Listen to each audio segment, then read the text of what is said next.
Welcome to This Explainer.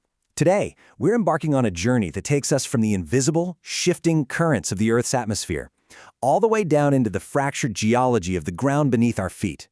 We're going to uncover the hidden mechanics of how our world is fundamentally changing, and, more importantly, how we can engineer a way to survive it. This isn't just about extreme weather. It's about understanding the very anatomy of our planet to architect true, lasting resilience. Okay, let's dive right into this. 7%. Now that might seem like a pretty small number at first glance, right? But this figure actually represents a monumental shift in our global climate system.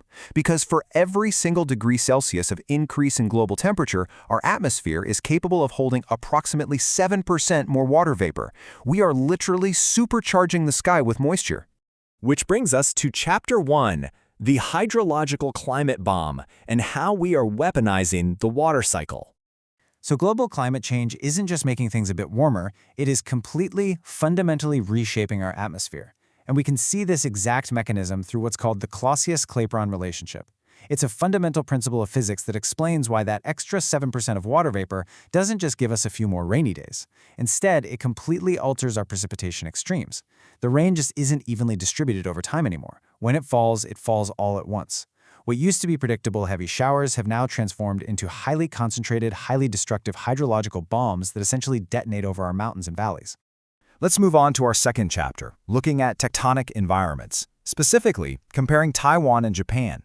To really grasp this, think of a watershed as the Earth's circulatory system and the rivers as its vital arteries. When massive amounts of water are suddenly injected into a mountainous landscape carved by active tectonic plates, those arteries are pushed right to the absolute brink. Let's compare two prime examples here, Taiwan and Japan. Now, both of these sit on highly active plate collision zones, and they share incredibly similar, fragile tectonic environments. But they face distinctly different types of extreme rainfall mechanisms. Because climate change has altered how and where that rain falls. The traditional rainfall warning thresholds, the static numbers we used to rely on to trigger evacuations, well, they are simply no longer sufficient for either region. And this brilliantly illustrates why. These two regions face completely contrasting dangers. Over in Taiwan, extreme concentrated downpours exploit deep-seated geological weaknesses. That triggers massive structural landslides and complex cascading compound disasters. But in Japan, you have prolonged, linear rain bands that completely saturate artificial slopes, leading to terrifying valley fill failures. So we have two totally different rainfall triggers, but both result in a systemic, catastrophic landscape collapse. Next up, Chapter 3, Anatomy of a Barrier Lake, a terrifying geological reaction. This whole process is just a relentless physical life cycle, driven by immense geological physics. It starts slowly with continuous tectonic uplift, followed by earthquakes that loosen the mountain's rock structure. And then boom, a hydrological bomb hits. This causes massive mass wasting. We're talking entire mountainsides sliding away. All that debris slams into the river artery below, violently damming it up. In no time at all, a massive lake rapidly forms behind this highly unstable wall of earth. And finally, the immense pressure of that trapped water leads to a catastrophic breach, unleashing a massive wall of water and debris downstream. Looking at this six-stage cycle, you can see this isn't just your run-of-the-mill landslide. It is a terrifying sequence where plate tectonics, active fault systems, and deeply fractured metamorphic rocks are basically weaponized by intense pore water pressure. It's a ticking time bomb built entirely by nature, and it inevitably leads to devastating downstream floods. And to ground all this theory in some terrifying reality, we really only need to look at the 2025 Matatayan River event in Taiwan. Successive, extremely heavy typhoons triggered a rare and massive, deep-seated landslide. We are talking about a structural collapse reaching 403 meters deep into the earth. It quite literally sheared off the mountain and perfectly blocked the river channel. That formed a highly unstable, incredibly deadly barrier lake that instantly put thousands of human lives at risk downstream. So how do we fix this? Chapter 4 introduces our physical defense, Sabo engineering. Now, what's really interesting about this is how we actually defend our planet's circulatory system against such catastrophic failure. And it all starts with some immense mechanical genius. Sabo dams are not just simple concrete walls. They are precision-engineered energy dissipators. They utilize these incredibly deep concrete foundation anchors that tie directly into the solid bedrock. So when millions of tons of debris come roaring down a mountain, these structures dynamically absorb all that kinetic energy. Their steel pipe grids are meticulously spaced to trap destructive boulders and giant timber, while perfectly allowing harmless water and fine sediment to just pass right on through. Just look at this real-world example from Japan.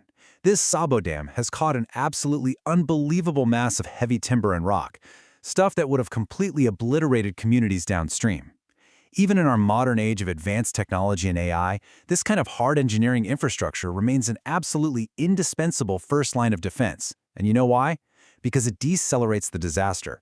It buys emergency responders those critical, irreplaceable minutes needed for civilian evacuation. But we can't stop there. Chapter 5, Flow Resilience, the Digital Brain. Because as we've seen, stronger concrete alone just isn't enough anymore. We desperately need a proactive, predictive cyber-physical system. Let's go back to our biological metaphor for a second. If the rivers are the arteries, this flow resilience framework is the complete nervous system. The IoT ground sensors measuring rainfall and soil moisture, those are the nerve endings. The Geographic Information System, or GIS, acts as the spatial memory. The RAG, that's Retrieval Augmented Generation, functions as the expert knowledge library of past disasters. And the generative AI? Well, that's the brain, constantly thinking, constantly calculating, and always predicting. So, the crucial point here is how this incredible engine processes reality. It doesn't just look at how much it's raining.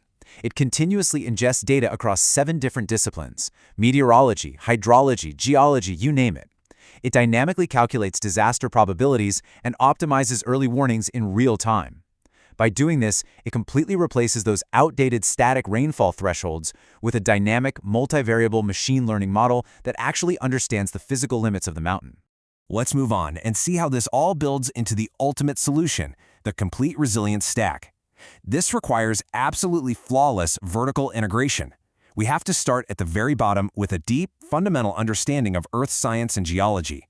Then we build upon that with hard physical infrastructure like those Sabo dams we talked about.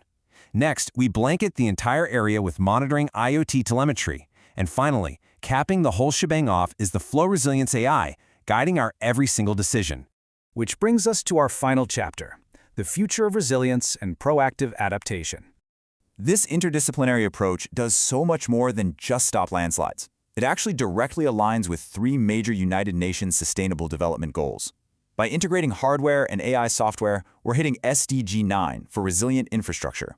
By generating dynamic evacuation escape windows, we achieve SDG 11 for sustainable, safe cities. And by continuously modeling risk probabilities for a world that is now 1.5 degrees warmer, we're taking vital climate action under SDG 13. This isn't just about survival anymore. It's about true sustainable coexistence with our changing planet. So, effective disaster prevention today absolutely means utilizing this entire 3D stack.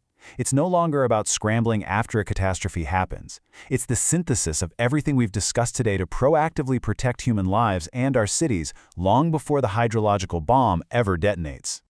Ultimately, the big takeaway here is this. The future of disaster resilience is no longer built on stronger concrete alone. It is built on the seamless integration of Earth's science, engineering, artificial intelligence, and human collaboration. Thank you so much for joining me on this deep dive into the very architecture of our survival. As our climate continues to load the dice, the real question is, will we build the digital and physical infrastructure fast enough to outpace the next hydrological bomb